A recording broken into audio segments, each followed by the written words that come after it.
Bismillahirrohmanirrohim. Muhtaram azizlar, qiyomat qoyim bo'lgandan keyin hamma so'roq savol qilinib bo'ladi.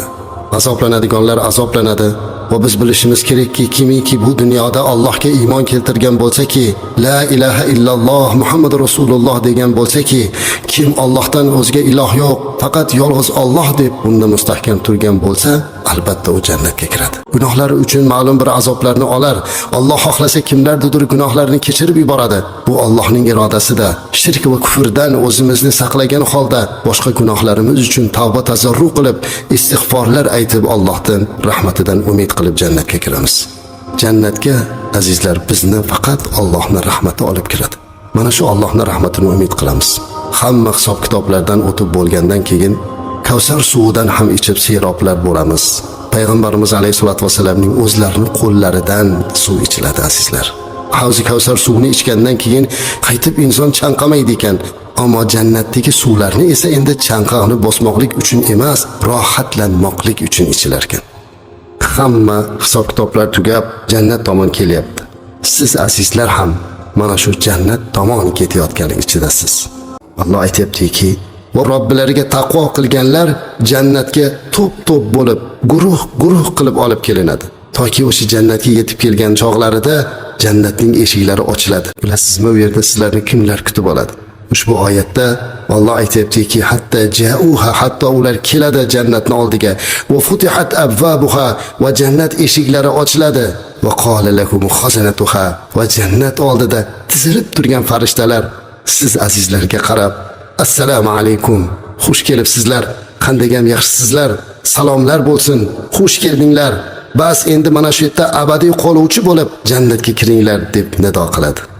Jannat oldida farishtalar salomi ila kutib olinganini ko'rgan har birimiz oyatda nimalar deyishimizni ham aytayaptiki, bu yerda jannatga kirayotgan jannatiylar bizlarga bergan va'dasini rost qilgan va bizga bu yerni, ya'ni jannat yerini meros qilib bergan Allohga hamdlar bo'lsin.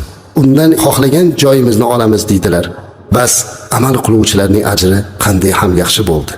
Oyati karimada ko'rsatib qo'yganidek, farishtalar kutib olgandan keyin, salom berganlardan keyin hammalarimiz alhamdulillah deb jannat tomon kiramiz ekan. Men hammalarimiz deb gapiryapman. Mana shularning ichida bizni bo'lishligimizni orzu qilib, Allohdan so'rab, niyatimizni xolis qilib gapirmoqdamanki, azizlar, jannatda har bir jannatiyni o'zini joyini, maqomini tayyorlab qo'ygan Alloh.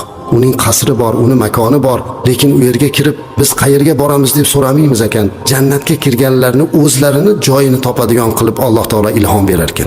Hamma o'zini joyini o'zi topib boraverar ekan. Qarang, birortasi aytala, mana bu siz joyingiz demas ekan.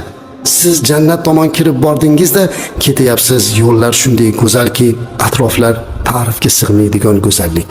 Tog'lar, bog'lar, na sovuq bor, na issiq, shunday bir go'zal shaboda, shunday bir muattar hid, shunday bir go'zallik ichida jannatiylar mast holda ketyaptilar. Yo'lda ketayotgan mahallingizda yo'l bo'yidagi anhorlarga ko'zingiz tushadi. Anhorlar oqib turibdi, birlarida asal, birlarida sut, birlarida sharbat, sharoblar oqib turibdi. Xohlaganingizni ichib serob bo'lasiz, xohlaganingizni ichib rohatlanasiz. Eng qizig'i, ushbu daryolar havoda oqyapti. Yerda oqizib qo'ygan Alloh jannatda havoda oqizib qo'yishlikka ham qodir ekan.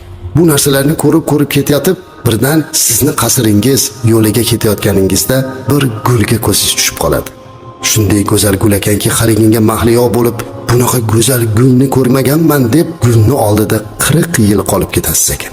Farishtalar aytar ekan, ey banda, yurgin, bu gulga qarama, bundan da go'zalroq, bundan da hali mahliyo qiladigan narsalar qarab turibdi. Ko'z ko'rmagan, quloq eshitmagan, tasavvuringga kelmagan narsalar bor, yur deb boshlar ekan. Bitta gul shuncha oshiq qilib turgizib qo'ydi. Endi u yoqda nima kutyapti? Yo'lda ketayotib so'raveramiz ekan. Mana bu ham mengami? Ha, senga deydi farishtalar. Mana bu tog'lar ham menikimi? Bu ham seniki. Bog'larchi, bu ham seniki. Hamma yo'q menikimi? Hamma yo'q seniki. Yurgin, odimlagin. Ketib borganda uzoqdan o'zini qasrini ko'rar ekan. Mana bu qasr seniki. Azizlar, jannatdagi qasringiz Alloh muborak qilsin. Bu jannatdagi qasrning g'ishlari tillodan, uning o'sha g'ishni urayotganda ishlatiladigan qorishmalari mushki ambardan. Shuning uchun uzoqdan mushki ambarlarni hidi urib turar ekan. Muattarlik shunchalik bo'lar ekanki, odam aqlini yo'qotar ekan buni hidlaridan. Kumushdan, oltindan bo'lgan g'ishlardan qurilgan qasr Tashqaridan qarasangiz ba'zi joylarning ichini ko'rasiz, ba'zida esa tashqaridagilarni siz bemalol ko'rasiz. Tasavvur ham qila olmaydigan darajadagi Allohning marhamati bilan bu qasrga kirib boriladi. Darvozalar, eshiklar qasrniki ochiladi. Sizni u yerda sizga muntazir bo'lib Alloh tomonidan yaratilib siz uchun xizmatingizga qo'yib qo'yilgan huri g'ilmonlar peshvoz chiqib kutib oladilar. Shunday g'ilmonlarki, shunday xizmatkorlarki, ularni Qur'ondagi oyatni vasfiga muvofiq aytadigan bo'lsak, xuddi yerga sochib qo'ygan marjondek. Xush keldingiz, marhabo, bu sizni qasringiz muborak bo'lsin. Ichkariga kirganda birinchi bo'lib sizga ro'paro keladigan sizni jufti halolingiz, sizni ayolingiz bo'lar ekan. Hayron bo'lmang. Jannatda ayoling bo'ladimi? Ha, azizlar. Qur'oni Karimda hum va azvajuhum degan. Ular jannatiylar va ularning ayollari deb keltiriladi. Hozir ehtimol so'zimizni eshitayotganlar bir oz ayolidan ranjiganlari bo'lsa, bir oz ayolingizdan ko'nglingiz to'lmaganingiz bo'lsa, hukm chiqarishga oshiqmang. Siz jannatdagi qasringizda ko'rgan ayolni ko'rib xushingizni yo'qotasiz. Mana shu meni ayolimmi deysiz?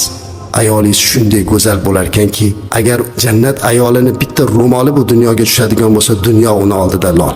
Jannatning qasrining ichiga kirsangiz, u yerda shunday bir jihozlar qilingan, hozirgi tilimiz bilan aytsak go'yoki divanga o'xshaganlar, suvriga o'xshagan narsalar har biri o'z joyida.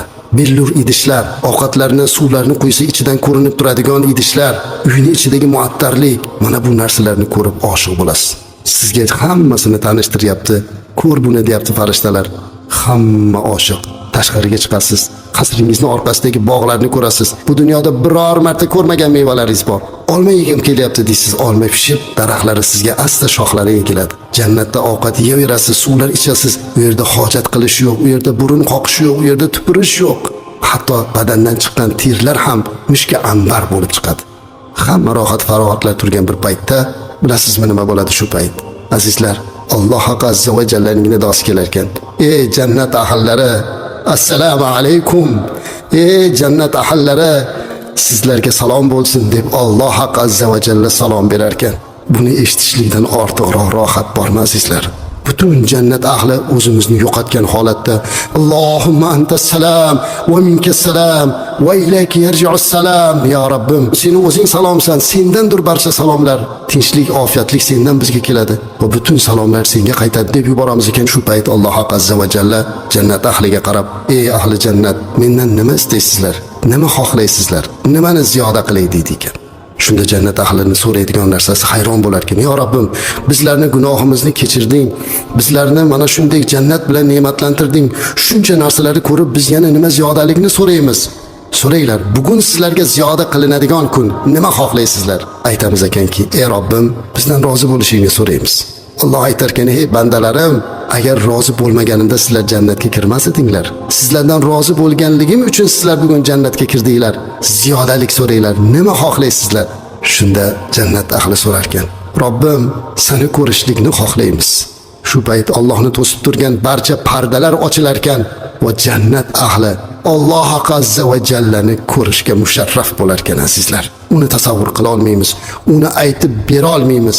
Lekin Alloh azza va jallani ko'rishlik degandagi tasavvurni qilganimiz o'zidayoq yuraklarimiz xinadan chiqib ketay deyapti.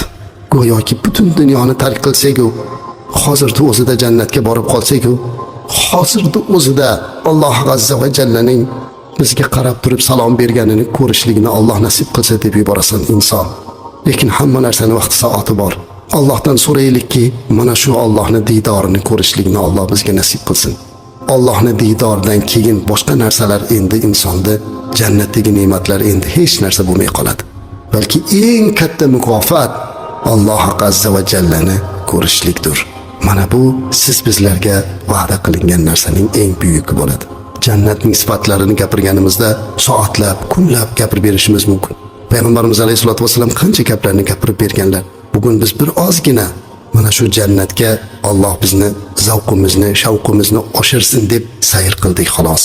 Allohdan so'rab qolaylikki azizlar, jannatga kirishlikka intilaylik.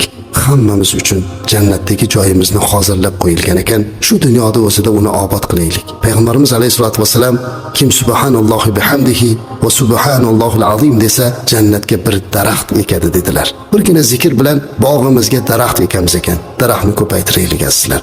Yaxshi amallar bilan jannatdagi qasrlarimizni ko'paytiraylik. Modomiki hammamiz bir kuni Allohning mag'firatiga uchrab jannatga kirishni umid qilar ekanmiz, bir-birlarimizni gunohlarimizni kechirishni, bir-birlarimizni afv qilishni va bir-birlarimizni sevishni o'rganaylik.